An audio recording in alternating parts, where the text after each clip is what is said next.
John, in all these years, do you have any funny or interesting episode to tell us?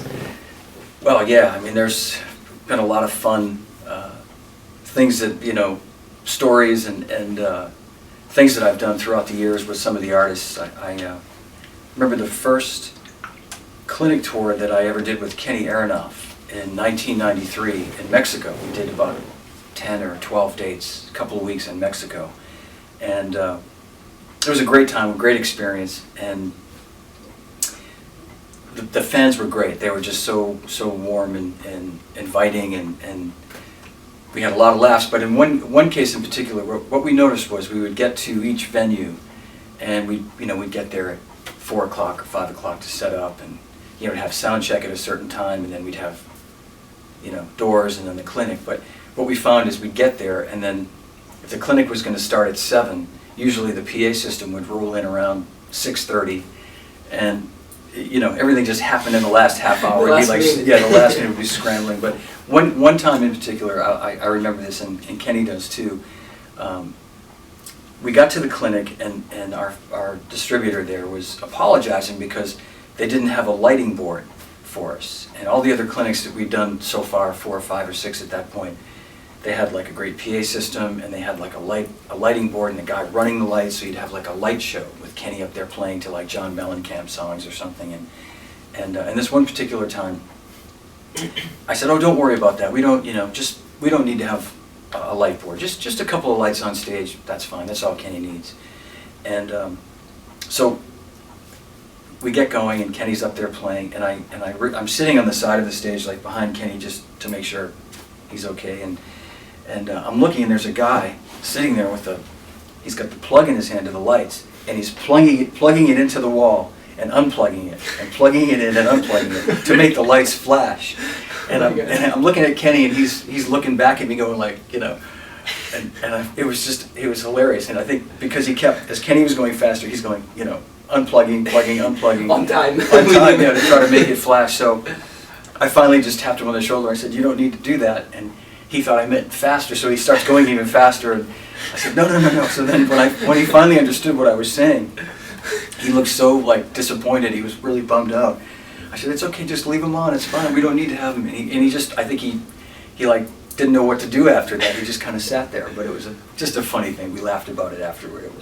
There have been a lot of fun times. There was, I've traveled with Dennis Chambers a whole bunch of times on clinic tours, and he's always fun to travel with. He's a blast. And one time in particular, and there were many times when this sort of thing happened, but Dennis is always known for his clinics going kind of long. He gives long answers, and he answers every question that everybody has to ask. So the clinics end up finishing at like 10 o'clock, 10:30 at night, and then he signs his autographs. It started at 2 p.m. Yeah, exactly. Yeah. And we're all just kind of like this. And I remember one in particular, I think it was in Denver, and it had been like a long day of travel. We had, had come from somewhere else in the U.S. that day, and got there and literally landed, went straight to the store, set up, or the venue, wherever it was, and we were just beat. And so he's signing, and it's really late. We finally go out to have some dinner afterward, and the only place that was open was like an IHOP. And we're sitting there, and we had our sales rep was driving us around, and probably the store owner. And we're sitting in this booth, crowded in this booth, and we're just exhausted. And I look over, and we're all kind of eating our whatever we're eating. And I look over, and there's Dennis in the corner, just passed out, he's just falling asleep with his hat on. It was just really funny. So even the legends sleep. Even the legends sleep. It was just, I don't know why, I just think about that because he was the one that was, so anxious to go out and get something to eat. We were starving. I said, "Dennis, and he fell asleep. There's nothing open now, And he's just like, but one other great story that happened just a few years ago when I was in London. We do a lot of these artist sessions and events that we do in London, and I happened to be there. And the day after that, I had lunch with Charlie Watts, who's a great friend and one of my heroes, when I started playing drums. And so we had this great lunch at this nice restaurant, and it's a beautiful spring day. And he says to me, "So where do you have to go now?" And I said, "Well, I'm pretty loose, Charlie. I can, He said, "Well, I have a few errands to run. Do you want to go up to Piccadilly and take a walk, walk along the park in Hyde Park, and I said, that sounds great. So we start walking, and it's probably a couple of miles from where we were in Kensington up to Piccadilly. And it's just, you know, we're walking along, and I remember at one point, someone just sort of was coming at us and stopped and pointed at Charlie and went, wow, it's, you know, it's you. It's great to meet you. And Charlie looks at me and he said, oh, I thought he was talking to you. I said, no, Charlie, he's talking to you. He recognizes you. He's always very funny about that. So he shakes the guy's hand, and, you know, we keep going. And we're talking about drummers and jazz and all the things Charlie loves to talk about. And so we go to his shoe guy, the guy that makes his shoes for him, his, you know, custom-made shoes. We go in there, and he's introducing me to all these people. This is what's so funny. And he's being very serious. He's introducing me as a very important person in the music business. This is the guy from Zildjian. He's very important. And the shoe guy's like, oh, nice to meet you. And he sees me wearing my, you know, my store-bought Cole-Haan shoes, which I think are nice. But the guy says, well, you know, when you're ready to see me, come see me. And I'm like, okay, I'm not ready yet. So we go to his shoe guy, and he said, so do you still have time? I said, yeah, Charlie, I'm totally free. So we go across the way to his shirt guy. We go into this place where they make his shirts for him. And I think he took one in a box with him, and then the others were sent, but he was, you know, visiting his shirt guy. And I'm just walking along, and I'm just taking it all in, going like, this is amazing. You know, these beautiful shops in London that make all these fine clothing, you know. And so finally, it's about 4 in the afternoon, 4:30 in the afternoon, and he said, so, you know, are you still good for time? I said, yeah, I'm great. You know, do you want to get a coffee or something? He said, yeah, that sounds good. And we look, and there's like a Starbucks ahead, and we went, well, I don't know about a Starbucks.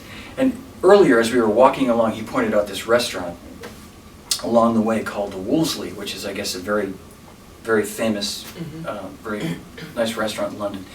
So he said, I know, let's have tea at the Wolseley. And I said, that's a great idea. It was just up ahead. So we walk over there.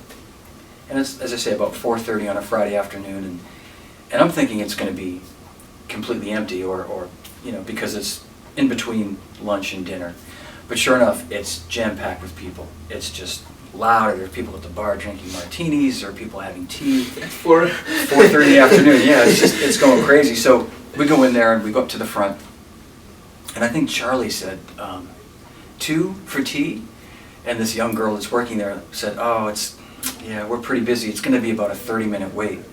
So Charlie looks at me, and we kind of went, yeah, okay, never mind. And we were just like turning around to leave to go to the Starbucks. And this man, like the manager or whoever, comes out of nowhere running, grabs us both. Right this way, sir. And this table like opens. The guy knew who Charlie was, obviously, and the girl didn't. We wondered later if that girl still has a job. But this table just opens up. It's just like, there we were. And he kind of looks at me, Charlie looks at me, and he made some joke like, oh, they must know who you are. And I'm like, yeah, Charlie, no, I think they know who you are. It was very funny. We sat there, and, you know, within a few minutes, these people had come over, and one guy came over and starts talking to him, and his name was John also, and they're chatting about his house, and you know, how's your wife, and, you know, great to see you, hope to see you again. And then he leaves, and Charlie said, that was Elton John's manager. And I said, oh. Elton John's. You know, and then there was someone else came over that was somebody, and so it was pretty cool. And it was a great day. It really was. It was a, you know, kind of almost surreal to just kind of think about it. But he's just such a human guy. He's such a great person. You know, he takes it all in stride. You know, there's no ego there. So.